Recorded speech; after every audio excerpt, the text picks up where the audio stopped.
Assalamu alaikum wa rahmatullahi wa barakatuh. Mada yetu kuanzia jana tulikuwa tumezungumzia jambo la ikhlas, kwamba kila mmoja atakapofanya ibada yake aifanye ile ibada kwa kumtakasishia Allah subhanahu wa ta'ala, ndio inakuwa ibada yenye kukubaliwa na Mwenyezi Mungu subhanahu wa ta'ala. Wakati Mtume sallallahu alaihi wasallam alipokufa, watu walielewa kwamba ibada inafanywa kwa ajili ya Mtume Muhammad sallallahu alaihi wasallam, si kwa ajili ya Allah. Mpaka Umar ibn al-Khattab au Abu Bakar as-Siddiq akasema kwamba faman kana ya'budu Muhammadan fa inna Muhammadan qad mata wa man ya'budu Allah fa inna Allah hayyun la yamut. Yule ambalo kwa akifanya ibada kwa ajili ya Mtume sallallahu alaihi wasallam, hakika Mtume Muhammad sallallahu alaihi wasallam amekufa, na ndo hakika alikuwa amekufa kweli. Kwa hiyo kama mtu alifanya ibada kwa sababu ya Mtume sallallahu alaihi wasallam, si kwa ajili ya Allah, ibada ile ilikosa ikhlas kutoka kwenye ibada ya Allah subhanahu wa ta'ala ikawa ibada ya Mtume sallallahu alaihi wasallam. Kwa hiyo Abu Bakar akasema, ama yule alokuwa na muabudu kidhati kikweli Mwenyezi Mungu subhanahu wa ta'ala, afanya ibada kwa ajili ya Allah, aelewe kwamba Mwenyezi Mungu subhanahu wa ta'ala yu hai, hafi. Na ndivyo ilivyo. Na leo kama yule ambalo kuwa anafanya ibada kwa sababu ya mwezi wa Ramadhani, Ramadhani itakwisha, hataonekana tena msikitini, kwa sababu Mungu yule aliyokuwa akimwabudu Mungu Ramadhani ameondoka. Lakini aliyokuwa akifanya ibada kwa ajili ya Allah subhanahu wa ta'ala, aelewe kwamba Mwenyezi Mungu subhanahu wa ta'ala hayyun la yamut. Mwenyezi Mungu yu hai na hata kufa, na hafi, na hana sifa ya kufa.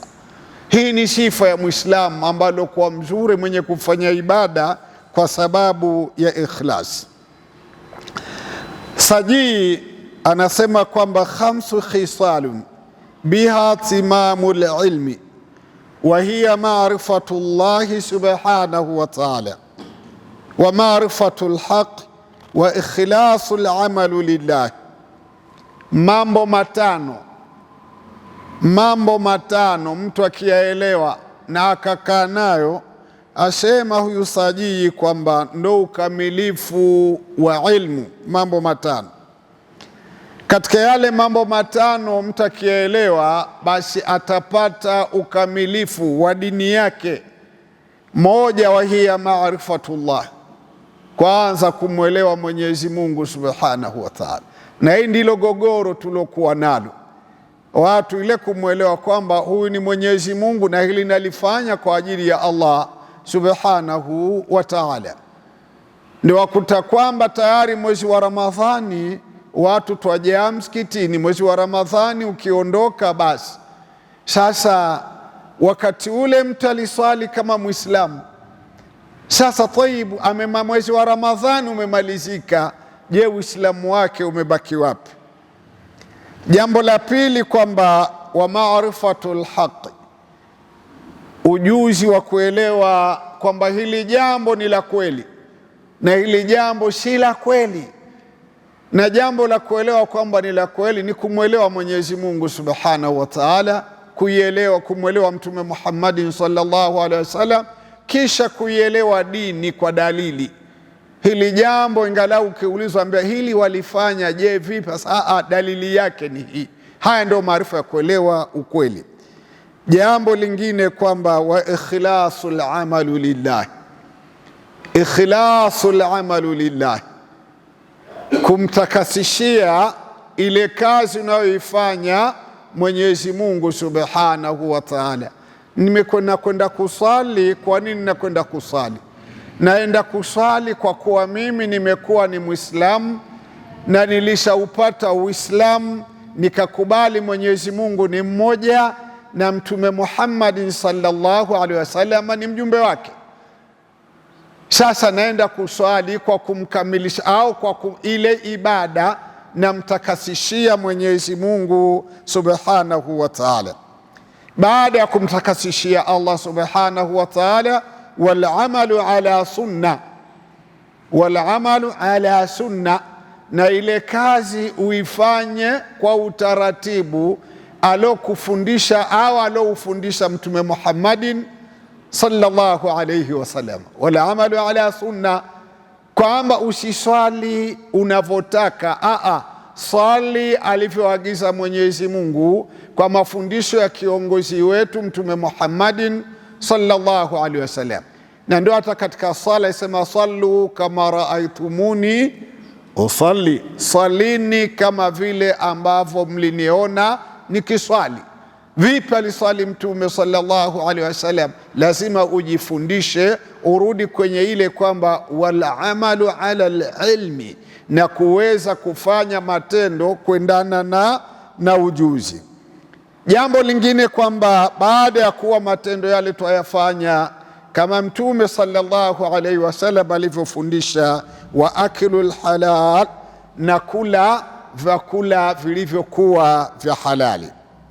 Ikiwa kwamba asema kwamba sajii fa idha fuqidat wahidatun lam yurfa'u al-amal, moja katika haya matendo likikosekana moja, basi amali ya mja haiwezi kuinuliwa, kwa sababu itakuwa ni khilafi, ni kinyume na mafundisho ambayo yalofundishwa na dini ya Kiislamu.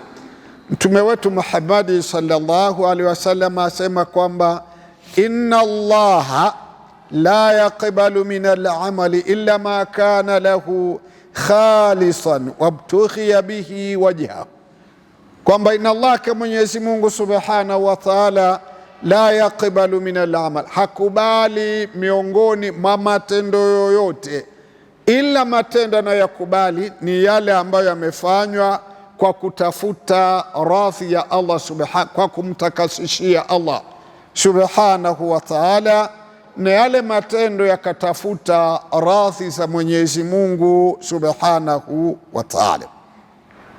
Katika kauli ya kumalizia kwamba mtume wetu Muhammad sallallahu alaihi wasallam asema kwamba idha jamaa Allahu al-awwalina wal-akhirina yawma al-qiyama, Mwenyezi Mungu atakapowakusanya watu wa mwanzo na watu wa mwisho siku ya Kiyama, ile siku liyaumin la raiba fihi, ni siku ambayo haina shaka ndani yake, itafika tu. Nada munadin, ataita mwenye kuita, atanadi mwenye kuita, man kana ashraka fi amal, ikiwa kwamba kuna mtu ambaye aloshirikisha katika matendo yake, akakusudia yale matendo kwamba liyafanya kwa kumshirikisha, lakini akajiweka kwamba fanya kwa ajili ya Allah Subhanahu wa Ta'ala, ataambiwa kwamba falyatlube, atafute thawabu zake min indi khairillah, atafute thawabu kwa mtu mwingine asiyokuwa Mwenyezi Mungu Subhanahu wa Ta'ala. Fa inna Allaha, hakika Mwenyezi Mungu Subhanahu wa Ta'ala, akhina shuraka, ni mwenye kujitosha, hahitaji Mwenyezi Mungu Subhanahu wa Ta'ala na wale ambao ni washirika ambao alowashirikisha. Kama mtu alimshirikisha, aelewe Mungu anajitosha.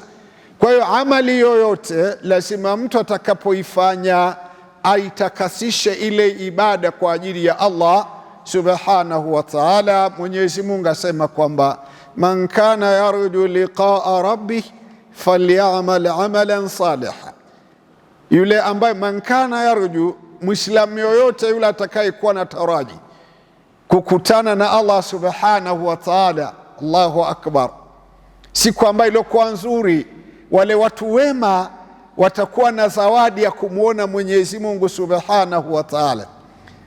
Wale waliofanya vizuri watapata ziada ya uzuri wa kumwona Mwenyezi Mungu subhanahu wa ta'ala. Kwa hiyo ndugu zanguni Waislamu, hii ni zawadi tu nilokuwa kubwa sana ya kuona kwamba mtu unamwona Allah subhanahu wa ta'ala. Lakini kama mtu alimshirikisha Allah, hatamwona Allah na matendo yake yatakuwa ni habaa manthura, yenye kuruka. Kwa hiyo Mwenyezi Mungu asema yule ambaye atakayekuwa na taraji kukutana na Allah subhanahu wa ta'ala, falyamal amalan salih, afanye matendo yaliokuwa mazuri. Matendo yaliokuwa mazuri yana sharti. Kwanza yawe naendana na kitabu cha Allah, khalafu yawe na ikhlas, uliyafanya kwa kumtakasishia Allah, uliyafanya kisheria kwa mujibu ulivyofundishwa na Mtume Muhammad sallallahu alaihi wasallam. Wala yushriku biibadati rabbih ahada, na wala asishirikishe kunako ibada ya Allah subhanahu wa ta'ala na kitu chochote. Huyo ndiye ambaye atakayekuwa ameenda sawasawa na mafundisho ya mtume wetu Muhammadin sallallahu alaihi wasallam, na yule ndiye atakuwa amefuata ikhlas, amemtakasishia Allah subhanahu wa ta'ala. Mwenyezi Mungu subhanahu wa ta'ala katika mafundisho yake amesema, wama umiru illa liya'budu Allaha mukhlisina lahu din hunafaa wa yuqimu sala wa yu'tu zaka wa dhalika dinul qayyima. Hiyo ndio dini iliyokuwa imara. Hawakuamrishwa watu isipokuwa kuamrishwa, waliamrishwa wamwabudu Allah subhanahu wa ta'ala, wawe sawasawa, wajiepushe na shiriki, hunafaa, wajiepushe na shiriki, alafu wayuqimu sala, wasimamishe sala, wayutu zaka, watoe zaka. Hiyo ndio dini iliyokuwa imara, isiyokuwa na tabu, isiyokuwa na shida. Wabillahi tawfiq. Assalamu alaikum wa rahmatullahi wa barakatuh.